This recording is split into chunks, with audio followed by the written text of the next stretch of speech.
Кеш жарық достар, эфирде Late Night Show. Бүгін бізде қонақта Олимпиада чемпионы Елдос Сметов. Қарсы алыңыздар.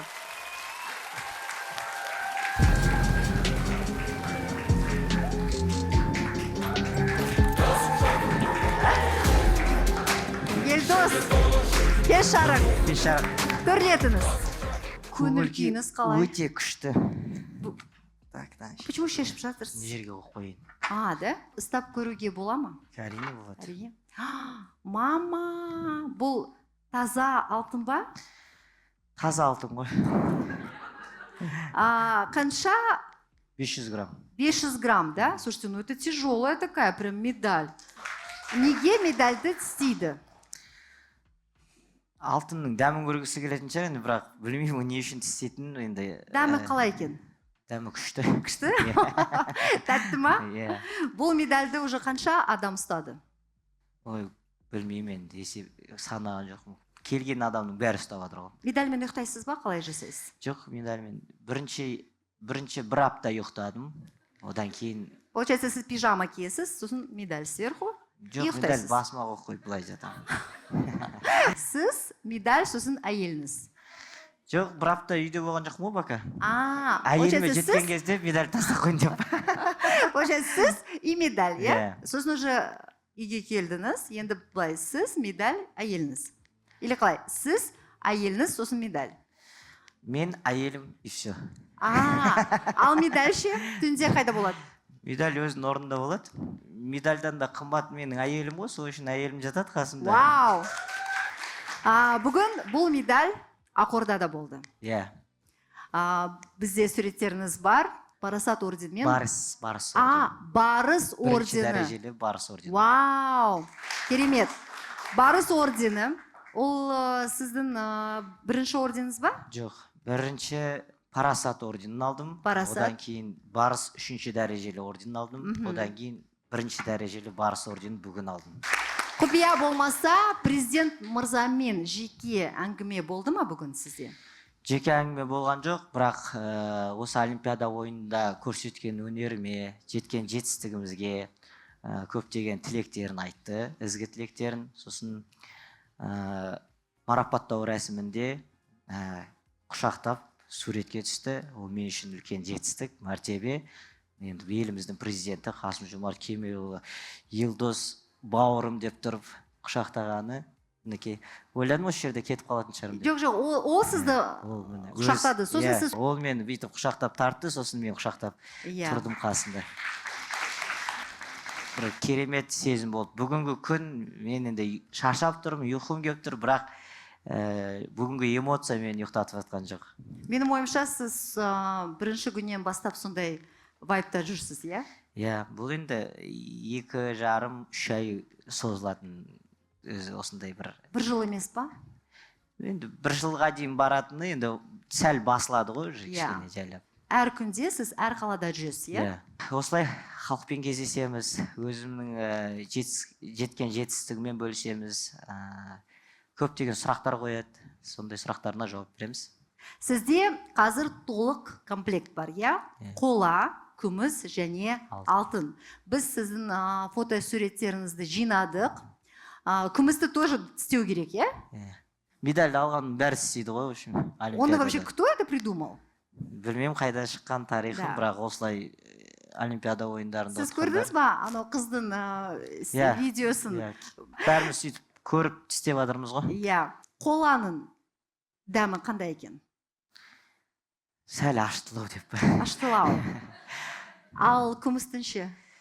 Күмістікі енді ол кезде де алтын үшін бардық, бірақ күміс болып қалды. Алтын сияқты тәтті емес екен бірақ. Бірақ сіз осындай сіз өзіңізге мақсат қойдыңыз, иә? Мен бәрібір алтын аламын деп. Иә. Әлде сіз ойладыңыз ба? Так, мен сначала қола аламын, сосын күміс аламын, сосын алтын аламын. Жоқ. Бір дегенде алтын үшін күресуге бардым. Өйткені ол кезде 2015 жылы мен әлем чемпионы болдым. Әлем чемпионы болып тұрып, Олимпиадаға бару алдындағы әлем чемпионатын ұтқаннан кейін, енді әлемдік құрлықта ең мықты екенімді дәлелдедім. Енді Олимпиада ойындарында да тағы да дәлелдеп, мен Олимпиаданың чемпион боламын деген сияқты мақсат қойдым. Сөйтіп екінші орын алып қалдым. Одан кейін күресті вообще қоям дедім. Күрес бола саласымен. Сосын бізді жаңағы марапаттау рәсімі жүрді. Қасымда жаңа бірінші орын алған Россияның палуанын марапаттады. Оның әнұранын қойды. Олардың туылары желбіреп, біздің туыдан бір саты жоғары тұрды ғой. Әнұран ойнады. Бүкіл аренадағы бүкіл әлем тұрып соның әнұранын тыңдады. Мен осы нәрседен кейін мына жерде мен тұрмағанша мен спорттан кетпеймін деген тура сол пьедесталдың үстінде тұрғанда өз-өзіме мақсат қойдым. Уәде бердіңіз, Өз-өзіме уәде бердім, сөз бердім сол нәрсе үшін. Мына жерден кетпеймін, пока мен мына үстіне шықпағанша деп өзіме сөз бердім. Бірақ енді сол нәрсеге араға 8 жыл салып жетіп отырмыз. Бұл сіздің 12 жыл төккен теріңіз. Сіз осы Олимпиадаға барғанда, Парижға, өзіңізге сендіңіз ба? Енді бұл Олимпиада ойындары мен үшін өте ауыр болды. Барудың өзі ауыр болды. Өйткені 1,5 жыл, 10 жыл шамасында мен ешқашан ұтылған жоқпын. Барған жарысымда әйтеуір ұтылған күннің өзінде 3-ші орын алатын, әйтеуір медаль бар, результат бар. Бірақ 2022 жылы әлем біріншілігінде 3-ші орын алдым. Сол жерде, сол жарыстың алдында үлкен бір жарақат алдым иығыма. Сосын сол жарақаты мені 1,5 жыл күрестірмеді. Барған жарысымда ұтыла бердім. Менің жанкүйерлерім де маған деген сенімділігі кете бастады. Өзімде сенімділігім кете бастады өзіме. Даже последний бір 3 ай қалған кезде Азия біріншілігі болды. Сол жерде 7-ші орын алып қалған кезде күресті қойдым деп айттым өзіме. Болды, күреспеймін. Енді осымен тоқтаттым күресті. Өйткені мынау күреспен мен Олимпиада ойындарын ұта алмаймын деген сияқты өз-өзім бір сол жердегі ашумен жасалып жатқан қорытынды болды да. Бірақ барлық жерге айттым, қойдым, болды, күреспеймін деп. Бапкерлеріме айттым. Бірақ ең несі айтылмаған жері бұлай СМИ-ға айтылған жоқ, жария. Бапкерлерімізге солай айтылғаннан кейін. Хорошо айтылмаған. Сосын ата-анам айттым. Ата-анам осы жерде мені қайтадан күресуіме себеп болған, былай айтқанда мен ата-анам деп айта аламын. Мына осы алтынды алуға себеп болған адам. Неге? Өйткені осы Азия біріншілігінде ұтылдым. Бапкерлерім, қойсаң қой, болды, біз ризамыз деген сияқты сөздерін айтты. Бірақ ешкімге айтпа дейді. Мен жарайды дедім. Мен өзім толық спортты қойғанымды өзім іштей сезініп, толық тастай салым өзімді. Сосын ата-анам айттым. Әкеме айтып едім, әкем тұрды айтты, балам, Олимпиада ойындарына 2-ақ жарыс қалды қазір. 2 жарысты күресесің. Бағың жанып жатса, Олимпиадаға барасың. Бағың жанбаса, оны көресің. Сені ешкім қуып жатқан жоқ қой. Күресіп көр, бағыңды сынап көр. 2-ақ жарыс қалды ғой, енді осынша шыдап келдің, 2 жарыс шыдай алмайсың ба?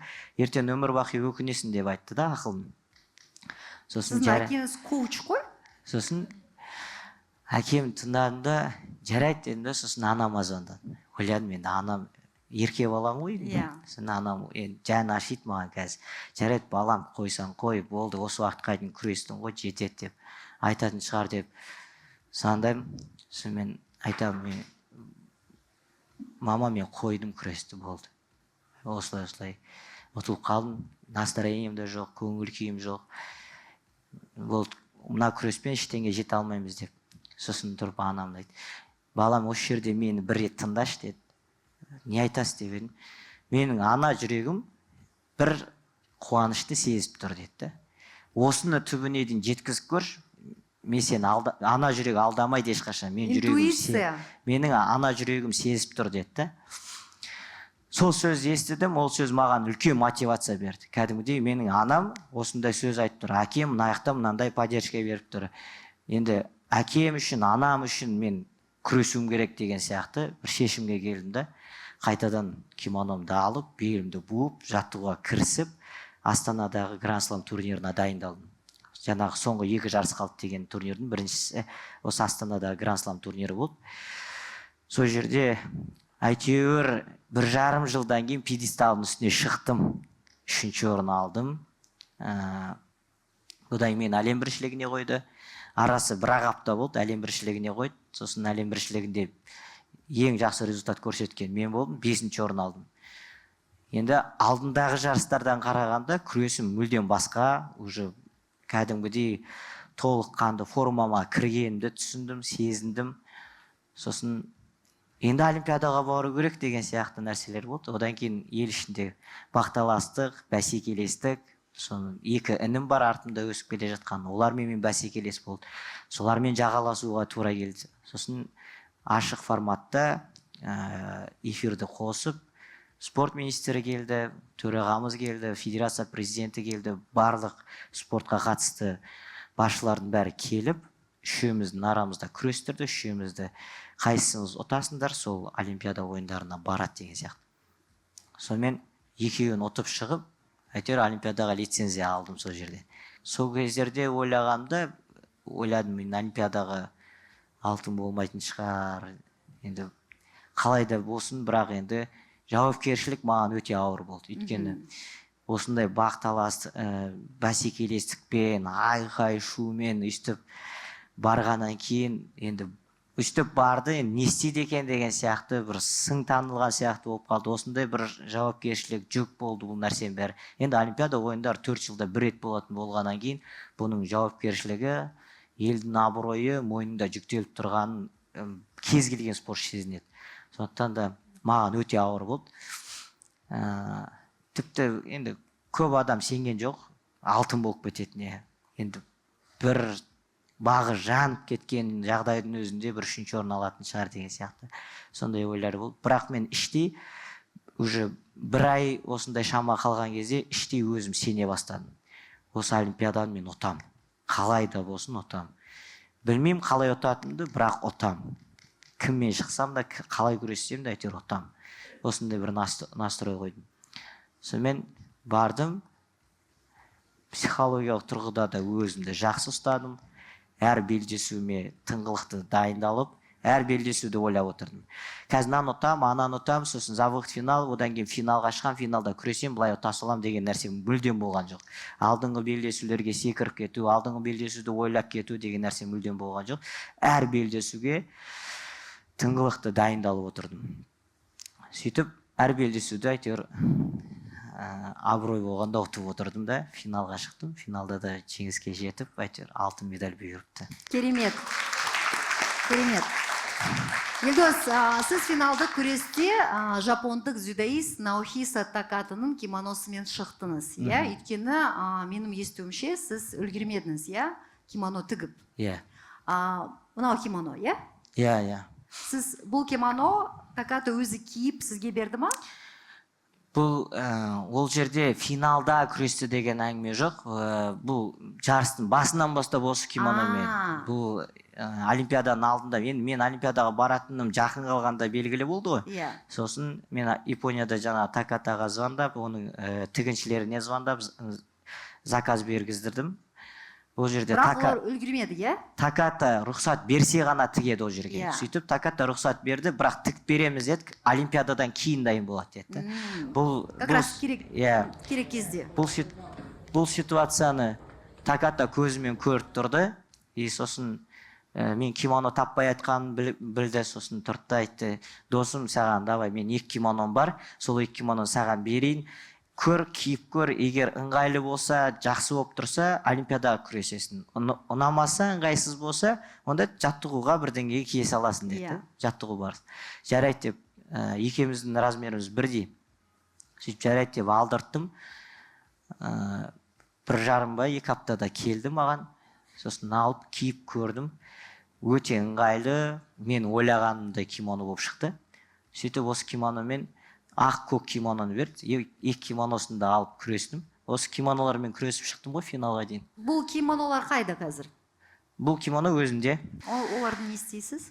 Сатасыз ба? Жоқ, бұл жерде мынандай нәрсе болды. Кимононы Жұмабек ағамыз бар. Бүкіл инстаграмда мен қолдап жүрген, осы бір емес 2 олимпиаданың ойындарын алдынан бастап қолдап жүр ғой мен. Ол кісі Токио олимпиадасында кететін кезінде қолдап, шығарып салып, батасын беріп, шығарып салып, әйтеуір алтын алып келді. Бірақ айтады, барғаннан кейін кімге ұтылып қалсаң да только өзбекке ұтылма дейді да. Сондай бір несін. Сосын жарайды деп кеттік, 3-ші орын алдым. 3-ші орын алғаннан кейін сразу маған звондап, сондай бір қуанышпен құттықтап, нелерін айтып жатыр, тілегін айтып жатыр. Молодец, сен нағыз азаматсың, жігітсің, мықты күрестің деген сияқты. Еңсеңді түсірме, 3-ші орын алып қалсаң да, бұл 3-ші орын біз үшін алтын деген сияқты сөздерін айтты. Сосын жарайды дедік та, сөйлесіп құттықтап болды, қойды, кейін қайтадан бір 5 минуттан кейін звондады маған. Сосын айтты: Елдос, мен саған бір сыйлығым дайындап қойдым. Мен енді келгенде айтам деп ойладым сюрприз, бірақ қуанышымды ішінде ұстай алмадым, сен де бір көңіл күйін көтеріп жүрсің деп ертерек айтып жатырмын деген сияқты. Темір тұлпарының суретін жіберіп, осы саған мен дайындаған көлігім, Алматыда келесің, аэропортта сен күтіп тұрады деп айтты. Сосын мен рахмет, кейін 3-ші орын алған кимононы, күрескен кимононы, осы машинаға бартер жасаймыз деді. Сосын жақсы дедім да, келгеннен кейін сол кимононы бердім. Одан кейін мынау Олимпиада ойындарындағы кимононы не істейсің дегенде, ағамыз тағы да мен шығарып салды. И сосын айтты: давай чемпион болу керексің, келесің, біздің традиция, сен тағы да кимоноға бартер жасаймыз деген сияқты сондай нәрселермен келістік. Сосын жарайды деп келістік та, Олимпиаданы ұттым, келдік. Сосын жаңағыдай немен, көңіл күймен сөйтіп Инстаграмда сұрап отыр, қашан енді сөз берді, былай болды, мынандай болды, енді кім сөзінде тұрады деген сияқты сондай әңгімелер жүріп жатыр.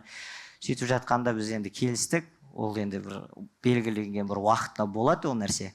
Бірақ ағамыз звондап айтты: Елдос, енді Олимпиаданың алтыны, ол тұңғыш Олимпиаданың алтыны болып келіп жатыр. Ол енді елдің медалі, халықтың медалі. Мынау үстіңе киген кимоно, тұңғыш Олимпиаданы алуға киген кимоно, бұл енді сен үшін тарих, бүкіл ел үшін тарих. Сондықтан да бұл өзіңде қалсын. Біз ондай нәрсені жасамаймыз деп ше. Елдос, Олимпиада чемпионы Қазақстанда 1 жыл бойы сыйлық жинайды. Біз сіздің сыйлықтарыңызды бәрін жинап қойдық. Санап тастадық десеңші. Біз санап тастадық. Ладно, жаратсам болды ма? Да. Бұл Lexusты кім сыйлады? Жамбыл облысы. Әкімшілік? Әкімшілік, иә. Әкімшілік әлде бизнесмендер ме? Иә, әкімшілік және бизнесмендердің де атсалысуымен. Екі көлік, иә? Бір көлік. Екінші көлік ол бапкеріме. Тренерге. Бұл Lexus қайда қазір? Бұл Lexus үйде. Үйде. Иә. Номер алдыңыз ба? Иә, бұл Lexus'ты әкеме сыйладым. Молодец. Қандай адамсыз. Өйткені сіздің мамаңыз бен папаңыз айтпаса Олимпиадаға бар деп, онда ешқандай сыйлық болмаушы еді. Ешқандай Lexus болмайтын еді. Поэтому все правильно. Lexus папада. Келесі бұл машине ше? Бұл машине көрсетпейміз еді, көрсетіп қойыпты неға деп. Енді біз журналистпіз ғой. Бұл машине Жұмабек ағамыздың маған атаған машинасы. Бұл Mercedes тоже сыйлайсыз ба, или өзіңізге қалдырасыз ба? Бұл Mercedesті енді өзім айдайтын шығармын. Иә, номер бар ғой да сізде? Номер бар, иә. 001 Елдос. Жоқ. Қалай? 060 қаз деген. Келесі сыйлық қандай көлік? Бұл менің туып өскен ауылым Тұрар Рысқұлов ауданы. Мен осындай қошемет көрсетіп көлік сыйлады. Бұл көлікті мен өзімнің алғашқы бапкерім 5 жасымнан бастап мен тәрбиелеген, спортқа махаббатымды ашқан Ахмет Жұмағұл есімді менің бапкерім бар. Қазір жасы 74-ке келді, сол кісіге мінгіздім. Керемет, керемет. Сіз жомарт адамсыз. Келесі 2 бөлмелі пәтер. Қайда? 5 бөлмелі пәтер. 5 бөлмелі и 2 бөлмелі. 2 бөлмелі пәтерді жаттықтырушыма берді. Иә. Қандай қала? Надеюсь, Нью-Йорк? Жамбыл облысы ғой бұл. Тарас? Тарас. Жамбыл облысынан болғаннан кейін Жамбыл облысында береді. Ну хорошо. Арыстан? Арыстан. Арыстанның терісі, иә? Бұл кімнің сыйлығы? Біздің Жамбыл облысының дзюдо федерациясының президенті. Ол өзі сондай охотник па? Білмеймін, қаяқтан алып келген, бірақ енді... Сіз оны не істейсіз, просто интересно. Бұны алдында досыма подарить етіп жібердім. Неге? Жай ұнап тұр деді, ұнаса ал дедім. Елдос, Ау. сіз қазір сыйлықтарыңыз бәріңізді таратып, вообще сыйлықсыз қаласыз. Келесі. 100 жылқы шығатын жер қазір. Шау.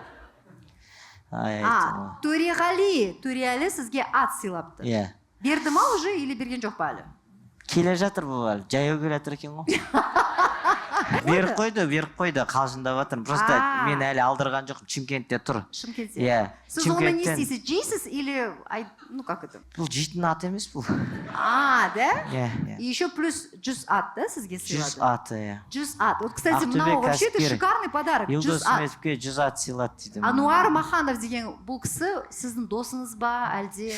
Жоқ, бұл кісі Ақтөбе облысының кәсіпкері. Осындай жылқымен айналысады, асыл тұқымды жылқылар деп айтты, айтуы бойынша. Бұл аттар соғымға или қалай? Жоқ. Бұл аттарды мен өзім туған ағам бар, екінші ағам. Иә. Сол ағама 100 жылқын соған сыйлады. Елдос, сіз, получается, сыйлықтарыңызды бәріңіз уже таратып жібердіңіз, иә? Иә, айтты ғой енді, жарата бер, келді бол, жаратсаң болды деді ғой. Ал 250 мың долларды алдыңыз ба мемлекеттен? 250 мың долларды алған жоқпын әлі. Бүгін енді бізді президентіміз Қасым-Жомарт Кемелұлы бүгін ғана бізге жаңағы нені жасады ғой. Марапаттау жасады. Иә. Маған просто қызық, ол қалай Каспийге сразу түсе ма? Каспийге емес, халыққа түседі. Халыққа келеді. Сосын сол ақшаға не істейсіз? Ол ақшаны енді өзім жаратамын енді. Иә. Не аласыз? Айтпаймын оны. Бәрін айта беремін. Саксқа барып, Луи Виттонға. Луи Виттон дегенде ар жақта 5 бала тұр ғой, күтіп Луи Виттон алып бересің ба деп. Сыйлықтар бітті ма? Тағы да бар еді ғой, қақта деп. Мен қазір ғана Қарағанды қаласына келе жатырмын ғой. Қарағанды қаласында барған себебім, біздің Қазақстанымызда тұңғыш рет ашылған Жеңіс деген клуб бар. Ол әлемдік аренаға дейін қазір деңгейін өсіреміз деп қолдау көрсетіп жатыр. Ол жердің президенті бүгін президентімізден Қасым-Жомарт Кемелұлыдан құрмет орденіне ие болды. Ол жердің президенті Алмаз Әлсенов. Сол ағамыз қазір қатты көңіл бөліп жатыр спортта, именно клубтан.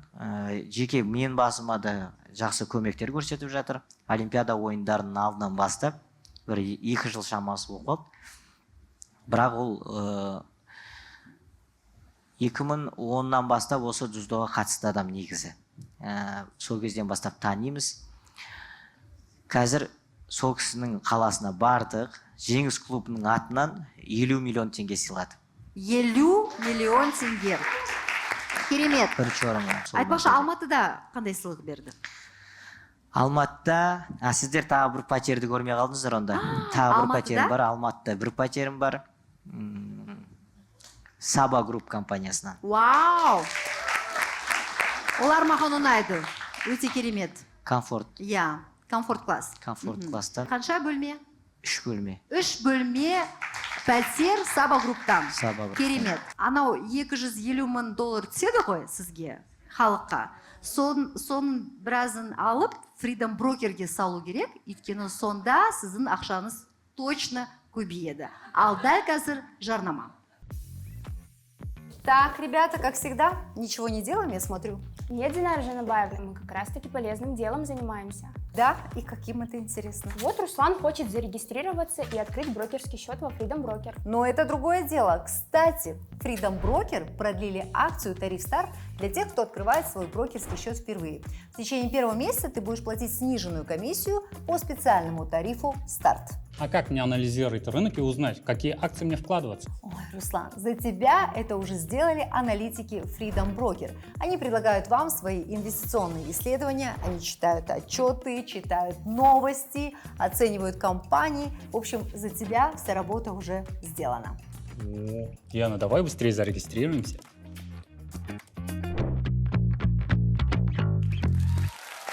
Эфирде Late Night Show, бүгін бізде қонақта Елдос Сметов. Елдос, мен түсіндім. Егер, мысалы, достар, сіз өзіңіздің ауылыңызға асфальт төсегіңіз келсе, онда олимпиадаға бару керек. Олимпиадада қатысып алтын алып келу керек, иә? Олимпиададан келген кезде көрдім ғой, асфальт түсіп қойған. Сіз ешқашан көрген жоқсыз, иә? Вообще асфальт болды ма? Болған жоқ. Бұрында ешқашан болған жоқ, иә? Иә. Зато вот благодаря вам теперь сізде асфальт бар, иә? Асфальт жаман хит болып отыр ғой шын. Бүкіл бала үйлерін ал жамандардың бәрі спортқа барып Иә. отыр. Мә керек болса. Осы көшеде ғана жоқ еді ғой, өзі арғы жағында бар еді. Получается, сіздің үйіңіз мына жерде, иә? Қанша километр примерно? Ой, қатты үлкен емес. Бір круг айланып шығуға болады ғой. Бір круг айланып шыққан где-то бір Где-то 1 қанша? километр болып қалатын шығар сол. Қанша? 1 километр болады. Всего лишь 1 километр? Иә. Да? Қазақстан бәрі шулап жүрсе, мы-то думаем, что там 100 километров постелили. Сіздің көршілеріңіз, менің ойымша, сізге өте риза. Иә, бұл енді бұл жетістікке жеткеннен кейін осындай нәрселер болып жатыр. Айланып келгенде әке шешеме ризашылығын білдіріп жатыр. Келіп, көршілер, бәрі әке шешеме рахмет, балаңызға рахмет, осындай бала тәрбиелеген сіздерге рахмет деген сияқты алғысын айтып жатыр. Енді бұл менің жетістігім. Әке шешеме жақсы сөз естірту, әке шешемнің абыройын көтеру, менің алдыма қойған мақсатым сол. Керемет. Риодан сіз күміс алып келдіңіз, Токиодан қола. Сізге өткен олимпиадада не кедергі болғанына анализ жасаған шығарсыз? Сонымен қалай ойлайсыз? Не кедергі болды? Мен ойлаймын, ол жерде бақ жетіспеді. Өйткені мен 2 олимпиада ойындарында да, 1-ші олимпиада ойынында 2-ші орын алып қалдым, бірақ белдесуде қорытынды жасағанымда бір нәрсем жетпей қалды, әлде бұнан істеуім керек еді, сәл тұрып қалдым деген сияқты бір ешқандай қателік болған жоқ. Барымды салдым, тек қана бұйрық жетіспеді болды. Осындай нәрсеге. 2-ші олимпиада ойындарында Таката деген өзім жаңа досымызбен күрестік. Ақтық айқасқа финалға жолдама үшін. Сол жерде күрескенімізде екеуміз татамидің үстінде 25 минут күресіп жүрдік. 25 минут, 26 минут татамидің үстінде жүрдік, екеуміз күресіп. Ол жерде де менде 3 мүмкіндік болды. Бір мүмкіндігімде қолын лақтырып бара жатып, қолын жіберіп қойдым. Екінші мүмкіндікте қайратын жерден ондай сәттерді жібермейтін нәрсені сол жерде бір сәтін жібердім. Үшінші мүмкіндікте қылқындырып ұйықтап қалатын адамды ұстап қалмай тағы да жіберіп қойдым. Осы 3 нәрсе өтіп кеткеннен кейін мен енді өзім сыртқа шыққанда ойландым. Маған бұйрық болмай тұр болды. Өйткені бәрін салдым. Андай 3 сәтті жіберіп алу, мен әлі тағдырымда жазылмаған алтын алу деген сияқты. Осындай нәрсемен қорытынды шығарылды. Бірақ Париж олимпиадасында бірінші белдесуден бастап өзімді мықты сезіндім, кәдімгідей жеңіл сезіндім өзімді. Сондықтан да соңын айдың тура сол сезіммен күресіп шықтым. Және менің ойымша, енді сізде тәжірибе бар ғой. Иә. 2 олимпиададан өттіңіз, иә. Сіз білесіз, енді Бір жас жағынан ойлаймын, емессіз. бір жағынан ойлаймын, мені бір Алла тағала осы нәрсеге дайындап алып келген шығар деп ойлаймын да, олимпиаданың алтынын алуға. Өйткені Рио олимпиадасында сразу бір дегенде алтын алып кеткенде, мүмкін мен көтере алмай қалатын бедім ол нәрсені. Мүмкін жаңағы жұлдыз ауру мен ауырап қалатын бедім деген сияқты. Сондай нәрсемен мені бүйтіп құлатып, тұрғызып, алтынның оң жағынан да, сол жағынан да көрсетіп, одан кейін барып алтынның үстіне шығарды деп ойлаймын да. Өйткені қазір 30-дан астық, бала шағамыз бар, ақыл тостатқан жасқа келдік. Сол жасқа келген кезде мінекей абыройымызды асырып, алтынға қол жеткізіп отырмыз. Бұл нәрсені қазір иммунитетіміз көтеруге дайын деп ойлаймын. Өйткені олимпиаданың бірінші медаль емес, бұндай аураны бірінші рет отырған жоқпын. Сондықтан да осындай ауралармен дайындап олимпиаданың алтынын нәсіп етті деп ойлаймын. Керемет. Бүгін сіз келесі олимпиадаға Лос-Анджелеске барамын деп уәде бердіңіз, иә? Уәде берген жоқпын, енді сөйтіп айттым, ниеттенем деп. Енді ол қалай? Уәде емес па? Уәде деген нәрсе, уәде орындалу керек міндетті түрде. Ал мүмкін деген нәрсе, ниеттенем деген нәрсе, ол может болмай қалады, может болып кетеді. Бірақ айттыңыз барамын деп. Иә, барам дедім. Бару үшін бүкіл нәрсені жасаймын.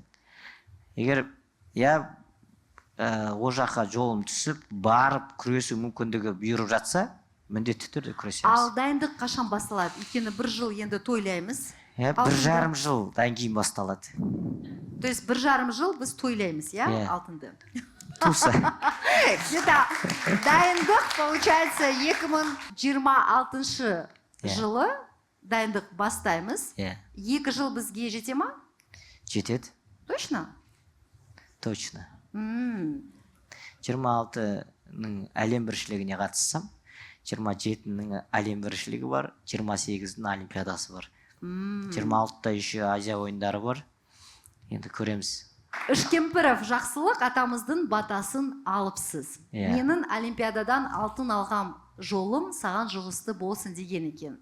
2 алтынның арасы 44 жыл екен.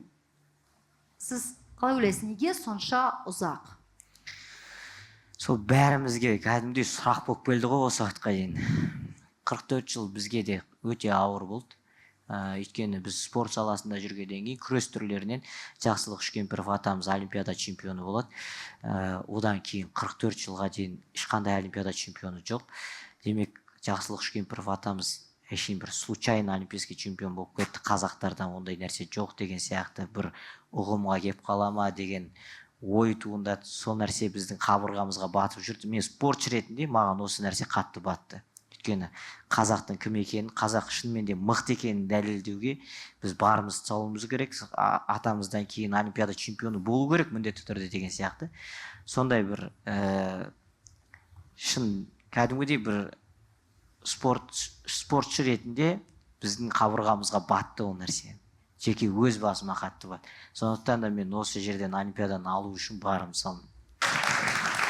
Елдос, сіз өзіңізді басқа кәсіпте елестете аласыз ба?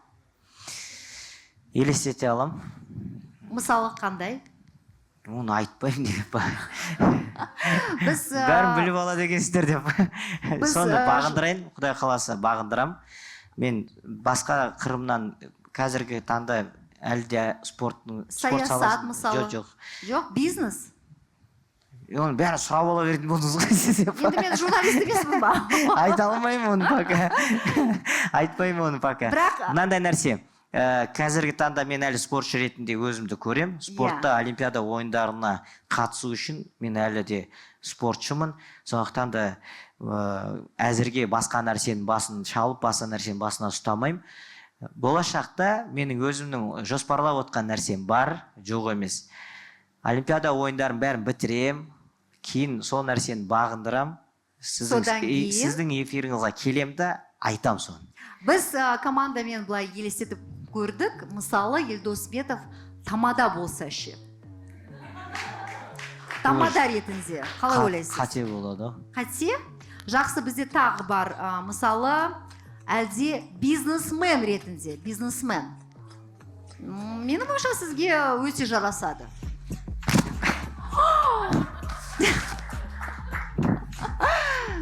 Полиция. Полиция, мына жерге келіңізші, полиция. Мына жерге. Бұл қуыршақтың ішінде сіз танитын адам. Қалай ойлайсыз, кім бұл? Кім подсказка береді деген деп қарап отырсың ба? Білмей тұрмын сол. Бірге енді жүресіз. Мүмкін менің ойымша жекпе-жекке шықтыңыз. Білмей тұрмын. Жақсылап ойланыңыз. Қолыңды ұстап көрейші деп па. Қолыңызды беріңіз. Бір спортсмен сияқты что-то. Кто? Ребята, ну вы что? Он же в Караганде. Караганде, да. Тем более ол олимпийский призер, қалай ол мынандай киіммен шығады да артынан, да? Ол да олимпийский призер наоборот келіп отырмай ма мен қасымда сұхбат беріп. Елдос, давайте не будем. Давайте не будем дегенсіз. Ё-моё, олимпийский призер мынандай киім киіп тұр ма не сонда деп қаласыз ба? Что там? Подозрительно. Подозрительно. Қалай ойлайсыз? Гуси. Гуси, Құдайке сен болсаң бар ғой, бітті ме? Гуся деген кім ол? Мен құдам. Қалай ойлайсыз, сізде бір попытка бар. Бұл қуыршақтың ішінде кім?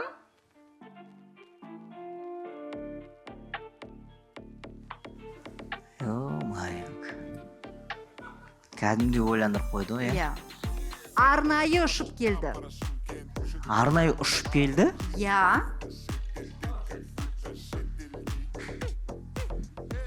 Әшін тұрайшы қасына. Көзін, түкірмеймін қорықпай. Бой мен бірдей ғой.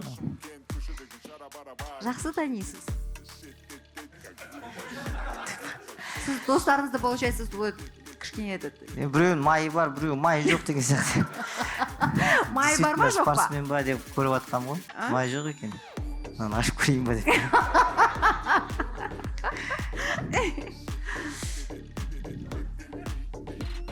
Сендер танисыңдар ма? Танымайсыңдар? Біз білмейміз. Ешкім білмейді, менен басқа. Ұшып келді дейсіз ба? Ұшып келді, иә. Серьезно? Арнайы, Серьезно? серьезно. 1 сағат күтіп кофейняда. Айтса құлағым. Енді Шынымен білмей тұрмын. досыңыз ғой енді, жан досыңыз. Жан досым? Жан досыңыз. Енді менің студияма тек қана жан достар келеді. Осындай рөлге.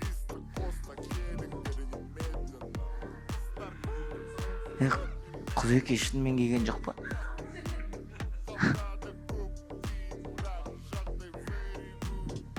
Сонымен Құдам мен. маскаңызды шешіңіз.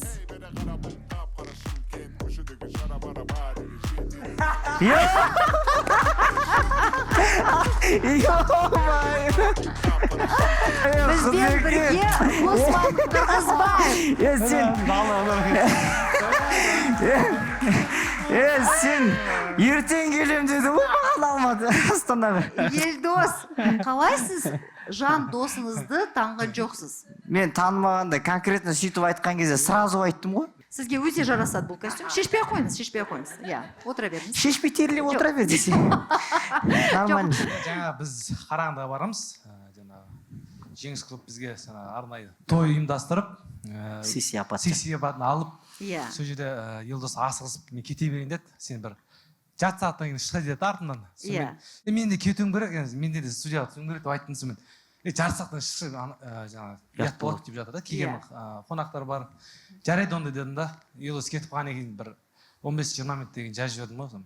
Мен осы жерде қалатын болдым, қонақты болдым, сен бара бер. Соны Елдос айтып жатыр. Ертең аэропортта Алматыға 2:45-те ұшамыз. Соған кеш қалма деп жатыр да. Болды, ертең жолығамыз аэропортта деген осы мен. Негізімен құдамды алдамаймын негізінде. Сонымен жанымда дос балдарым отырғым. Өзімді айтқым, қате болды алдаған деп ше. Жоқ, қате болған жоқ. Бұл рөлге біз жан достарды шақырамыз. Сіз 24 сағат біргесіз, иә? 24-7 десе. 7 қазір. Бірге жүресіз. Иә. Қанша жыл достығыңызға? Енді біз ұлттық құрамаға мен өзім 13 жылдан келдім. Содан бері. 11 жыл. 11 жыл. 11 жыл болды. Иә. Бұл олимпиадаға барғанда екеуіңіз бір-біріне поддержка жасадыңыз, иә? Иә, әрине. Екеуміз Париж олимпиадасында бір бөлмеде жаттық, осы кішкене 2 кроватта жаттық та. Кстати, айтпақшы қалай кроваттар екен? Кроваттар жаңа енді кардоннан жасалған деді, бірақ Дерзкий де қозай. өте енді қалай десем болады? Качествосы мощный деп ұрам десе. Матрастары болды ма? Матрас пластмасс болды, бірнәрсе. Жоқ, матрас болды. Матрас болды ма? Иә. Матрас болды, иә? Ағаштың үстінде жаттық дей берсе. Екеуміз бір бөлмеде жаттық. Иә. Олимпиада ойындарында. Енді бір бөлме жатқаннан кейін бірге салмақ қудық, бірге не тамақ жесем, мен де сол тамақ жеймін. Екеуміздің салмақ бірдей түсірдік десек болады. Елдос барын 27 күні жарыс бастады. Сол таңертең тұрып, Құдеке мен бүгін кешке алтын медальді алып келіп, өзім құттықтайын деді. болды онда енді алла сол күнге жеткізсін. Бүйтіп көтеріп шығарып салдым да кейін кезде көтеріп күтіп алайын енді алтын медальмен деп. Сонымен Елдос кетті, таңертең мен қайтадан ұйықтадым да, кішкене ұйықтап тұрып, салмағымды қуып, сағат 4-те салмаққа түстім. Елдос ақтық сынға жолдама алған, қуанып жатыр. Сонымен чемпион болды. Тамам ішіп, кешке енді бір сағат 10-да келген шығар деп ойладым енді. Иә. 10-да, 9-да деп күтіп жатырмын. Сағат 11 болды, 11:30 болды. Сонымен 12 болды. Енді дұрыс ұйықтаймай жатырмын да, жаңа біз өзіміз алтын алғанда қуандық шыны керсек, жаңа өзімізден кейін күрескен інілерімізде бәріміз жаңа босадық қой. Алтын бар енді бізге енді босақ болған шығар деген сияқты. Бірақ ертең күресейін деп тұрмын да. Сонымен жаттым, сағат 1 болды. 1:30-да жайлап келіп есікті, мен оянып кетпесін деп есікті ашып жатыр да. Мен сразу ояндым да, дауыс шықты, Елдос екенін білдім да. Есік құлтаулы бірақ. Сонымен ұйқым ашылып кетпесін, ертең жарысты күресем ғой дедім да. Сонымен жаттым, балалармен сөйлесіп жатыр екен. Бауырым күніге алтын әкеп жатқан жоқ қой. Барып алдын ашып күтіп алайын деп сонымен сол жерде сөйлесіп, эмоциясын бөлісіп, жатам дегенше 2:30 ба 3 болды. Сонымен 1-2 сағат ұйықтап, 6-та тұрсам Құдекем күтіп тұр екен, кеттік жарысқа. Ұйықтамай, түнімен ұйықтамаған. Бірге жарысқа барып, енді өздеріңізді көрген шығарсыздар, жарыс әр сұхбат күрескен кезде жаңағы Құдекем дауысы жақын шығып тұрды да. Бірінші ағайынды сізді жаңағы Құдекем қарап, жаңағы бір сөзбен айтқанда мотивация алдым ғой. Жаңа жарыстың алдына басылатын кезде келіп, Құдеке, енді бұл олимпиада өзің бір өкінбейтіндей күресші, бір кайфовать етіп күресші деді да. Негізінен бүйтіп енді олимпиада оңай емес қой, настрой бар. Содан кішкене босап, ана кайфовать етейін деп сөйтіп кайфовать етіп күресіп, қола медальға ие болдық. Керемет. Достарыңызға, басқа спортсмендерге қандай мотивация бердіңіз? Не деп айттыңыз? Кайфовать етті. Енді мен бірінші күні күрестім, одан кейін алтынды алып келдім, жаңағыдай комнатаға келіп жаттым. Жаңа эйфория, адреналин мен вообще ұйықтатқан жоқ, 1-2 күн ұйықтай алмай жүрдім ғой.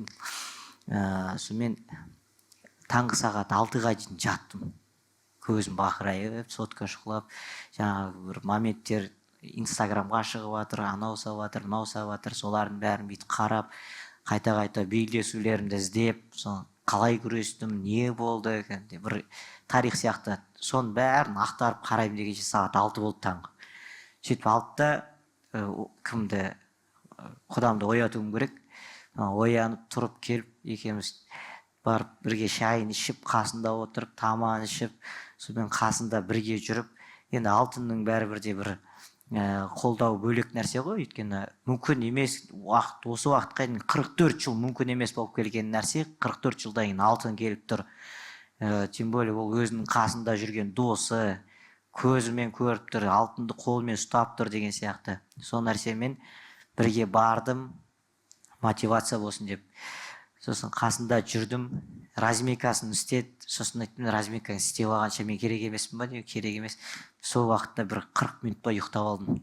Сол 40 минуттан кейін тұрып қарап, қасында терлеп, отыр, демалып, сонымен жәнде қолын ұқалап, әйтеуір айтатын настройларымызды давай тұр. Сол кезде айтқан нәрсем, мынандай нәрсе айттым. Енді бүгін сенің күнің дедім да. Сен осы уақытқа қанша дайындалдың, именно осы күні сен менікі болады деп. Значит, миыңды еш нәрсемен улама, қазір анау айтады, мынау айтады, былай істе, алай істе, мынаяқпен күрес, анау қолын алып, аяғын алып, бірдеңе деп, неше түрлі енді подсказдар айтылады ғой, бірақ ешкім тыңдама дедім да. Ешкім тыңдама, тек қана өз ойыңмен, өзің шықта кайфовать етіп күресші дедім да. Просто кайфуй дедім да, шықта татамиде. Бұл сен Музыка сияқты, кайфуйда. Мен өйткені бірінші күн күрескенде мен шынымен де өзім күресіме өзім кайфовать етіп күрестім.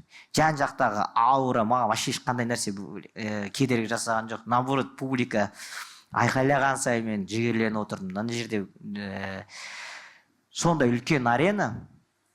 Ол жерде француздар именно дзюдоны қатты жақсы көреді, қатты бағалайды. Ол жерде билет алып, әркім өз орнына отырады. Сөйтіп қарап отырады да, ол жерде сосын мынандай бір качествосы өте керемет. Сен французсың ба, басқасың ба, қызық емес, әдемі күрес көрсетсең, бүкіл саған қолдау көрсетеді деген сияқты. Сондай нәрселерді. И ана аура, мен ондай аураны жақсы көремін, өз басым. татамиге шыққанда мен мысалы өз елімде күрессем, халықтың айқайлағаны шынымен маған кәдімгі бір эмоция сыйлап, одан сайын күресе Сіз шыққанда Макрон отырды ғой. Макрон? Иә. Мен Макронды күрес болғаннан кейін таныдым ғой Макрон екенін. Сіз білген жоқсыз ба? Трибунада Макрон отырғанын көрген жоқсыз ба? Көрген жоқпын Макронды. Ол жерде чисто өзіміздің қазақтарды қарап отырмын өйтіп. Қазақтар отыр ма деп, отыр екен қарадым. Ал сізді президент Макрон құттықтады ма? Макрон? Жеке, иә. Макрон жыннан кетіп қалды ғой.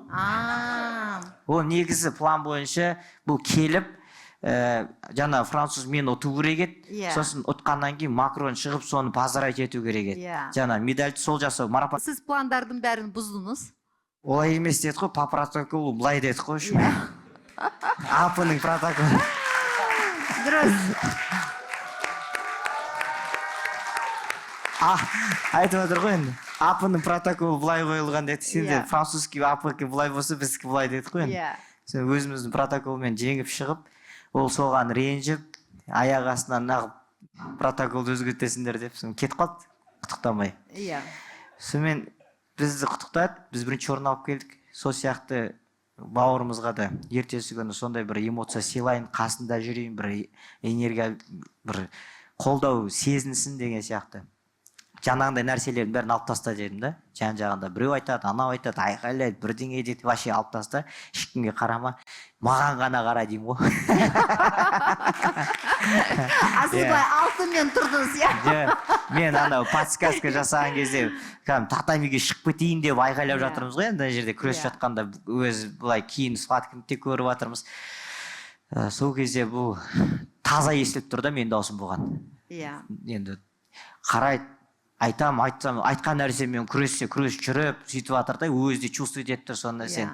Күрес жатады да, бір қиын сәттер болып қалса, басын көтеріп, мені іздеп қалады бүйтіп ше, кәдімгідей. Бір енді, кәдімгі чувство болды сондай. Бірақ кәдімгідей бір қолдау білдіргеннен кейін, өзі бір күресін тауып, кәдімгідей ашылып, никогда олай күреспеген мысалға. Олай ашылып, кайфовать етіп күреспеген. Мысалы, анандай группадан мықты группаға түсіп қалды. Амбау деген ол әлем чемпионы, 2 дүркін Олимпиада ойындарының жүлдегері. Мысалға, оны осы уақытқа бір қазақ па, 2 қазақ ұттыңдар, бір-ақ қазақ ұтты. Мысалы, осы Жанарыс деген бауырымыз бір рет ұтып алды. Одан кейін Осман өз ұтып тұрды. Оған дейін 2 рет есе жіберіп қойған 2 рет әлем біріншілігінде ескерту беріп жіберді деген сияқты. Сондай нәрселермен есе жіберді да, кәдімгі бізге анау схватка кәдімгі давление болды кәдімгідей. Бұл соны түсіндім мен, маған бауырым, өзім туған бауырым келіп балет етіп айқайлауға барды ғой маған.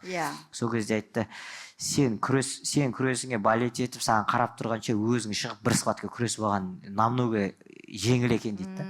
Сол сияқты мен действительно ол жерде айқайлап переживать еткеннен кейін шынымен түсіндім, өзім шығып күрескен жеңілірек екен айқайлап отырғаннан деген сияқты. Өйткені жаңағы переживания бар, қарап отырасың, қобал жейсің, қалай болады екен, аяқтайып кетпесін, жаңағы бір захваттарын беріп қоймасын деген сияқты. Сондай бір қобал жүймен отырасың, уақыт деген өтпей ұтып жатса, шыға салды, шыққан кезде 15 секундта алды, ананы лақтырып жіберді жартылай жеңіске, Вазария ұпайына. Бәріміз көзіміз доп-домалақ шок болып қалдық ана жерде. Қалай лақтырып жіберген өзі бізде түсінбей қалдық басында. Анау вроде бір кішкентай баланы төңкеріп жіберген сияқты ашын, төңкере салды.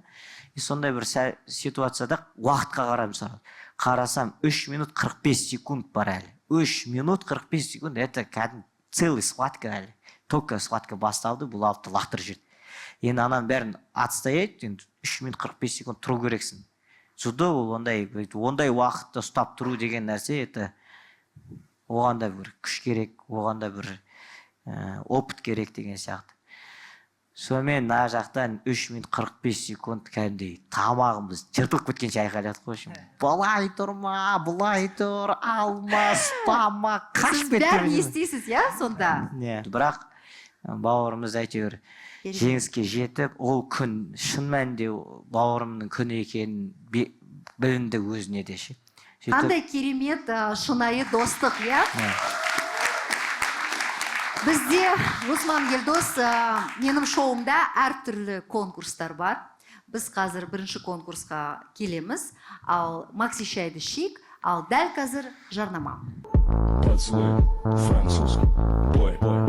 Тимур, А. ты что сделаешь? А ты что, не слышал, что ли, про новый алматинский тренд? Пьешь напиток на улице целый день, и удача к тебе лицом поворачивается. Не слышала. Ой, Тимур, не знаю насчет алматинских трендов, но астанинский тренд знаешь какой? Какой? Пьешь Макси чай, работаешь, и удача всегда будет на твоей стороне. Поэтому поехали, работаем. Ладно, поработаем.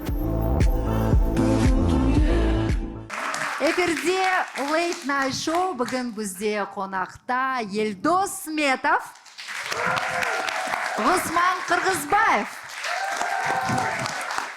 Айтпай егеніңе кәдімгідей мен бар ғой. Кеші кәдімгі. Бірінші конкурс. Жігіттер, бірінші конкурс сурет салу. Елдос, сіздің арқаңызда қазір Ғұсман қағазға сурет салады. Мен арқама? Иә, сіздің, қағазға. Ал сіз бұл тақтаға сол суретті қайталайсыз. Бір-біріңізді жақсы түсінесіз ғой, иә? Құлағыма сыбырлап тұр, оңға солға.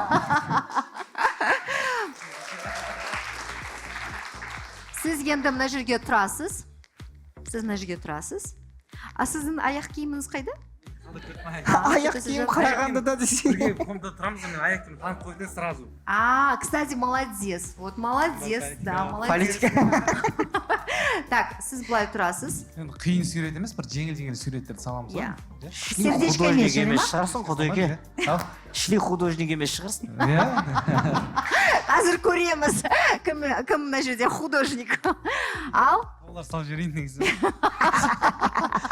Астында өзінен аттары жайлы жүрген салып жіберейін ма? Ғұсман, сала беріңіз, сала беріңіз. Сала берейін, Да. Комментарий можете говорить. Тоқта.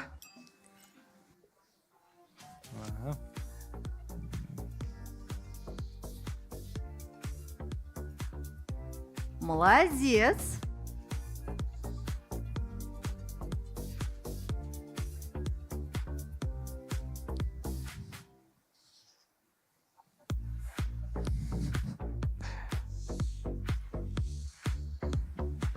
Ё-майо, не алдың?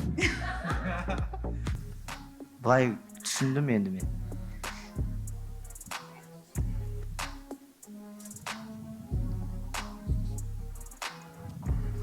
Жай істесең, мен үлгермей қалдым ғой. Примерно бит түсіндім ғой, короче.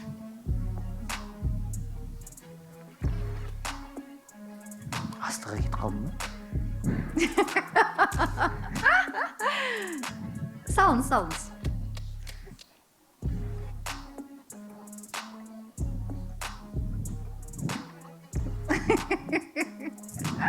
Ё-майо. Тупик. Иә? Куда? Не ақылдың? Ең оңай салып отыр негізі. Иә. Менің репертуарымда ең оңай сурет осы негізі. Елдос. Елдос, сіз өзіңіз, по-моему, уже өзіңіздің суретіңізді салып жатсыз, иә? Примерно мен астын Давайте, последний штрих. Соңғы штрих. Қақапты басай радың кішкене. Білдірт басайын ба? Иә. Соңғы штрих.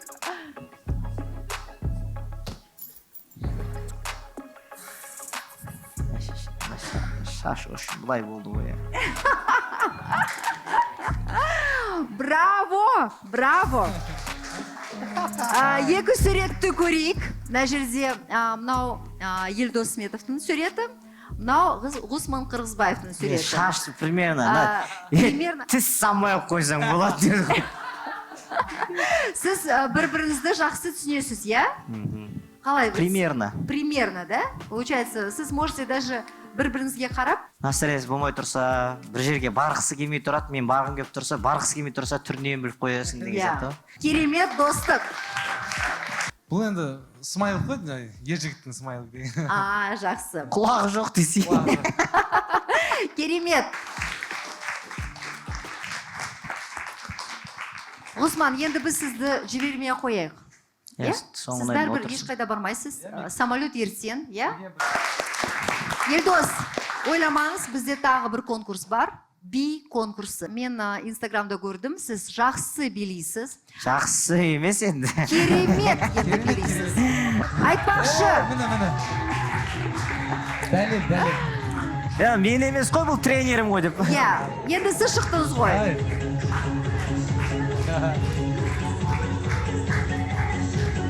Музыканы сезіп тұрсың ғой жерде. Бұл, айтпақшы, бұл бидің аты қалай? Бұл бидің аты жоқ, әшейін би ғой. Да? Жоқ, ол какой-то специальный, по-моему, би, нет? Кім? Тренировка сияқты ма, разминка, нет? Тренерімдікі ма? И сіздікі тоже? Менікі кәм биге келмей тұр ма, не сондай деп. Жоқ, как-будто бы разминкаға ұқсай ма, бір нәрсе, иә? Капуэра сияқты, нет? Жоқ, қандай разминка. Өзінің стиль сонда ғой бүйтіп. Жақсы. Біз сізге қазір наушник береміз. Наушниктің ішінде музыка болады, музыка. Сіз би Ішінен бір билейсіз. Қайрат Нұртас шығады Иә. десеге. Ал көрермендер айтады, қандай бұл би. Давай, құда баста сен. Жоқ. Құда должен угадать. Поехали. Кстати, неге құда дейсіз? Құдам ғой енді мен. В смысле, ваши дети поженились или что? Үйлендір жүрдік уже. Или... 3 жаста қызы бар, мен 5 жаста балам бар, екеуін Иә. үйлендіріп. Жоқ, мен просто Официально деп. бұл историяны білмеймін. Неге сіз құда айтасыз? Екеуміз бесік құдамыз негізі. Бесік құда деген нәрсе бар ғой енді, ата Иә. бабаларымыз баяғыда аттастырып қойған. Сіз қызыңызды бересіз, иә? Жоқ, мен қыз аламын. Қыз аласыз. Қыз алам. Кімнің идеясы, кімнің ойы? Менің ойым, енді қызы бар адам, мен қызымды аласың ба деп айтпайды ғой. Неге? Мен енді екеуміз бір сборға бардық, сол сборда жатқан кезде екеуміз де енді телефонмен сөйлесіп жатырмыз ғой. Бұл өзінің отбасымен сөйлесіп жатыр, мен яқты өз отбасымен сөйлесіп жатырмын. Аканай, поканай, опай-ай деп сөйлесіп жатыр енді. Қызымен сөйлесіп, әкедеш деп жалынып жатыр да қызын. Мен яқта баламен сөйлесіп жатырмын. Сосын бүйтіп ойланып отырмын да. Сосын айттым, сен қызына давай біз құдашысық қойық, екеуміз доспыз ғой баяғыдан. Ертең күнді өсіп бір-бірімізбен құда болатын болсақ, қарым қатынасымыз одан сайын нығаятын болады. Отбасымызбен араласып, енді туысқан болып кетеміз деген сияқты. Сондай бір ойда осындай бір ұсыныш жасадым. Сосын құдам да қарсы болған жоқ. Енді мен айдалада жаңадан танысқан адам емессің, қасында жүріп, бірге жүріп, енді не ішсек бірге ішіп, жесек бірге жеп жүрген бала болғаннан кейін келісті. Сонымен бір күні қалаға біз келдік та, жаңағы келіншегімен арнайы сырғасын алып, алтын сырғасын алып, үйіне барып, алып шығып, қыздың құлағына сырға салып, құда түсіп, аттастырып, сөйтіп официально жасап кеттік енді. Бірақ бұл қызды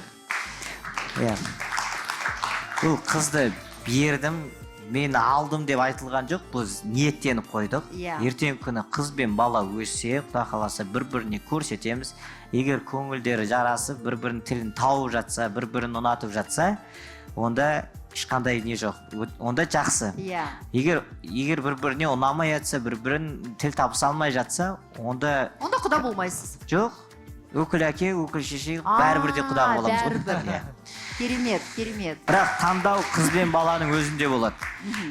Қыз бен баланың өзінде таңдаулары болады. Бірақ көрсетеміз. Бірақ біздің таңдауымыз осы деп көрсетеміз. Ниетіміз кішкентайынан бастап танимыз. Олар таниды, иә, бір-бірін қазір? Екеуін өткенде кездестіріп, қол ұстастырып, кафеге бардық дегенсің. Керемет. Ал енді би конкурсына көшейік. Наушникті, пожалуйста, киіңіз. Мына жерге сахнаға, ортаға... Уақытылы тоқтай алмай қалатын әдетім бар деп. Сахнаға, ортаға шығыңыз. Родной, басқа музыка қосы.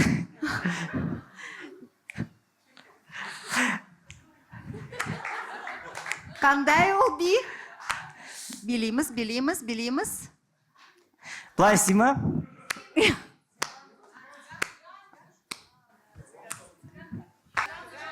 Цыганочка. Енді, пожалуйста, поставьте звук. цыганский билей алмайды екенмін же. Сіз жаным.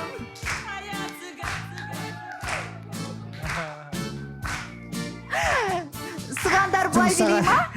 Түнгі сағат 1:30 билеп тұрған қалай кетті? Керемет, керемет. Келесі би, наушникті киіңіз. Келесі би. Родной. Ол емес, қойып отқан. Нормальный музыка. Қаяқта? Ана нормальный.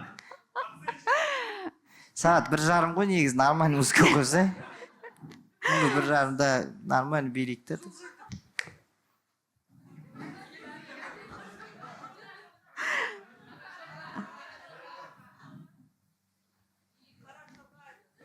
Давайте посмотрим просто, как он танцует сначала. Понаслаждаемся, мы же его 6 часов ждали. Қандай би? Қара жорға. Білмейсіз ба?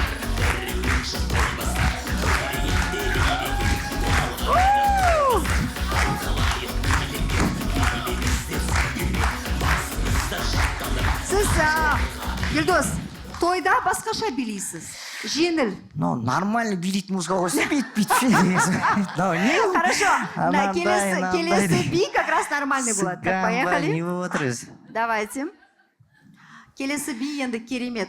Менің ойымша сіз керемет билейсіз. Қамажайды қойып тастамаңдар. Деп тұрмай. Келесі би.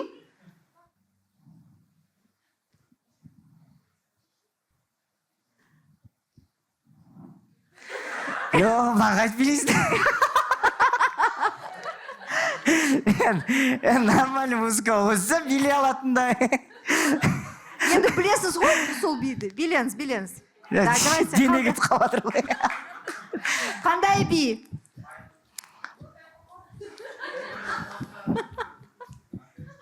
Қандай би? Примерно мынау жүрісті сала берсеңдер. Майкл Джексон.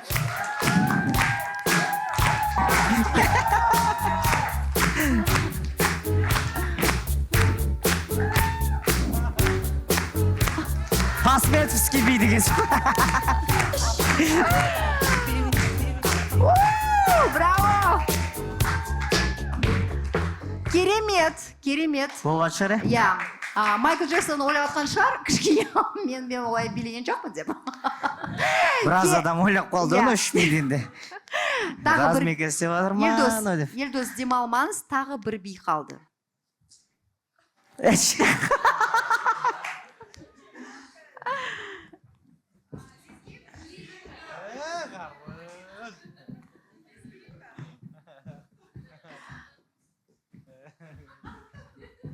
Мне кажется, ему нравится. Браво! Енді Гусман екеуіңіз. Давайте, поехали. Бір көрсетші. Просят, давайте. Просим. Поехали. Гусман, давайте. Давай. Поехали. Секрет тасашкан. Давай.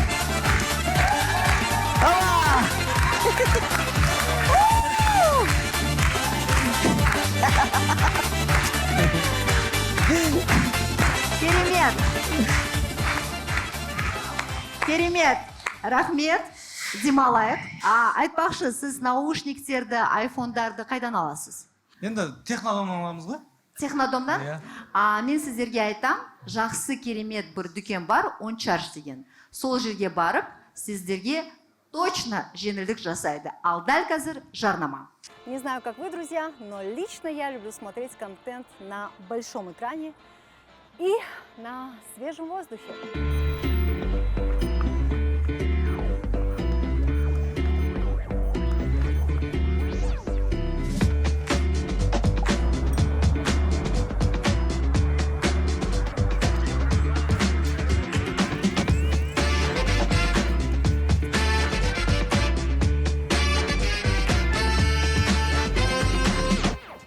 Самые модные гаджеты вы всегда можете найти в магазине OnCharge.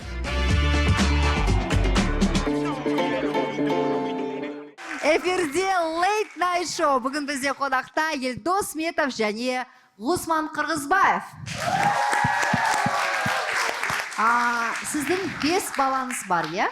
Иә. 5 Аллаға балаңыз шүкір. бар. Бізде суреті бар. Сіз балаларыңызды қалай тәрбиелейсіз? Кәдімгідей? Қалай? Енді сіздің ата-анаңыз чемпион тәрбиеледі, иә? Иә. Ал сіз, мысалы, ойлайсыз ба, менің ұлым мен сияқты чемпион болады деп? Ойлаймын, неге ойламаймын? Ойлаймын, 3 балам бар, 3 бәйтерегім. Ал үшеуінің біреусі әйтеуір бір чемпион болса. Дзюдо, иә? Иә, дзюдодан. Деп ойлаймын. Менен асып кеткен мықты спортшы болса. Иә. Егер желаниясы болса оның. Бірақ енді бала тәртібі, бала шаға тәртібі деген нәрсе, менің түсінігімдегі, ол бірінші өзімді тәрбиелеу. Мен өзім қандай адам болсам, балам тура сондай адам болып өседі деп ойлаймын. Өйткені балам қазіргі күнге дейін мен не нәрсе істесем, сол нәрсені істеп өсіп келе жатыр. Кішкентай баланың өзі. Әшейін мен ол нәрсені басында қызымнан байқап қалдым. Басында тұңғыш қызым болған кезде, 1,5 жас, 2 жасқа кеп қалған кезде, мен машинаның есігін аштым да, түкіріп қалсам, ол да кеп түкіріп жатыр да. Сол нәрседен түсіндім де, бұл нәрсе бала айтқанды емес, істегенді көбірек сіңіретін болды деген нәрсені түсіндім. Сондықтан да менің іс-әрекетім қандай болса, мен қандай адам болсам, сол нәрсені балама сіңірдім деп ойлаймын. Значит, мен өзімді тәрбиелеуім керек, өзімді туралауым керек, қисық жерім болса, оларға көрсетпеуім керек деген сияқты, осы нәрсемен айналсам. Осман, ал сіз ше, балаңызды чемпион қыласыз ба? Енді негізі баланы ата-анасы негізі қай жаққа білімге, мысалы, өнерге, спортқа жақын, негізі білінеді бала кішкентайынан қимылдағына. Енді болашақта әке спортқа қатысам десе, спортқа икемі келіп тұрса, әрине қатыстырамын. Спортқа икемі келмесе, сол жерден айналайын балам, сен спорттан, сенен спорт шықпайды, сен білімге бар болса, өнер иесі бол, сондай бағыт берер едім. Жас спортшыларға қандай кеңес бересіз? Енді жас спортшыларға ең басты, енді әр спорт, тек қана спорт емес қой, мысалға, жас спортшылар әр өзінің мысалы күрес, дзюдо, греко-рим, бокс болса, сол өзінің спортын ең бірінші сүю керек деп ойлаймын. Өзінің сүйіп айналысатын спорт деп сезініп, алдына арман мақсат қойып, сол арман мақсат жолында аянбай еңбек етсе, міндетті түрде арманына жетеді деген сенімдемін. Керемет. Ал сіз, Елдос, қандай кеңес бересіз? Мен жас спортшыларға кеңесім, үлкен жетістікке жету керек болатын болса, ең бірінші отбасының ішіндегі ата-анасымен қарым-қатынасты жақсарту керек. Осы кезде негізі шын тілекші болатын, сен үшін шынымен де тақым қысып, саған жүрегімен тілейтін, ол тек қана ата-ана. Ал ата-ана солай саған тілекші болып отырса, жауға шапқан баласы әрқашанда жеңіске жетеді. Сол үшін мен айтар едім, менің өзімнің басымнан өтіп жатқан нәрсе, мен ата-анамен қарым-қатынасым өте жақсы, өте тығыз байланысты. Әрқашанда оларды еркелетіп отырам, жақсы сөзімді айтып отырам. Иә, мен айтпаймын, бүкіл нәрсе идеальный деп, анда-санда маған ренжіп қалады, мен ренжіп қалам деген сияқты.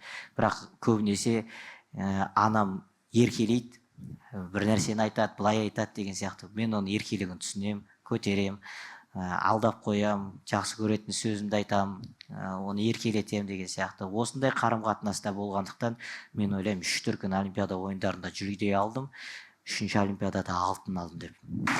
Мүмкін емес нәрсе жоқ деп. Біз Олимпиаданы ұтамыз, біз әлемді ұтамыз. Сол сеніммен мен жаттығуымды жалғастыра бердім. Қалай мен чемпион болам, осы нәрсені ғана ойладым. Сол уақытта күресіп жүріп, ең маған ыстық болған нәрсене әлем чемпионаты болды. Финалда өзі Японияның палуаны ұттым. Әлем чемпион атағын жеңіп алған кезде, одан артық маған бақыт болған жоқ сол кезде. Мен қазіргі таңда ата-анамын өзім. 4 балам бар. Мен бала-шағам ертең күні менің разылығымды алуға қызмет ететін болса, мен одан артық бақыт көріп тұрған жоқпын бұл әлемде. Ердос, Гузман, мен сіздерге сәттілік тілеймін. Келесі Олимпиада 4 жылдан кейін. Қатты енді көп тойламаңдар, уже дайындық керек, иә. Келесі жеңістерді біз күтеміз сіздерден. Рахмет үлкен. Бүгінгі бағдарламаға шақырғандарыңызға бір өте қызықты, позитивті бағдарлама болды деп ойлаймын. Рахмет. Енді қанша бағдарламаларға барып жүр қой. Солардың ішіндегі ең қызықтысы болды деп ойлаймын. Да, правда? Аудитория, мынандай ұйымдастыру, алдау, мен құдамды мені келіп алдатқызу, көп адам қолынан келе бермейді, сондықтан да бұл конкретно құдам бір Рахмет. құдам мені ешқашан алдамаған. Алдамайды деп үміттенемін болашақта. Сіздер араласып кетпесеңіздер. Сол сияқты. Жоқ, ол алдаған жоқ, ол пранк. Пранк деген сол алдау емес? Жоқ, пранк ол басқаша. Пранкты түсінуі керек. Сол, рахмет. Шақырғандарыңызға сіздерге үлкен рахмет. Бізді күтіп 4 сағат, 6 сағат күттік деп отырсыздар. Рахмет үлкен. Қолдауларыңызға, күткендеріңізге біз сіздерді жақсы көреміз. Сіздерді қолдауларыңызды сезінеміз. Әрқашанда қолдап жүресіздер және барша қазақстандықтарға, артымыздан өсіп келе жатқан інілерімізге, отбасыларына, өсіріп жатқан ұл қыздарыңыз үлкен азаматша болып өсе берсін. Спорт саласында ғана емес, басқа да қырларынан еліміздің атын шығаратын, елімізге қызмет жасайтын, ата-анасын абыройын көтеретін үлкен азаматша мен азаматтарды өсіре беріңіздер деп тілеймін. Ал біз келесі Олимпиададан тағы да алтын күтеміз. Рахмет сіздерге. Бұйырса.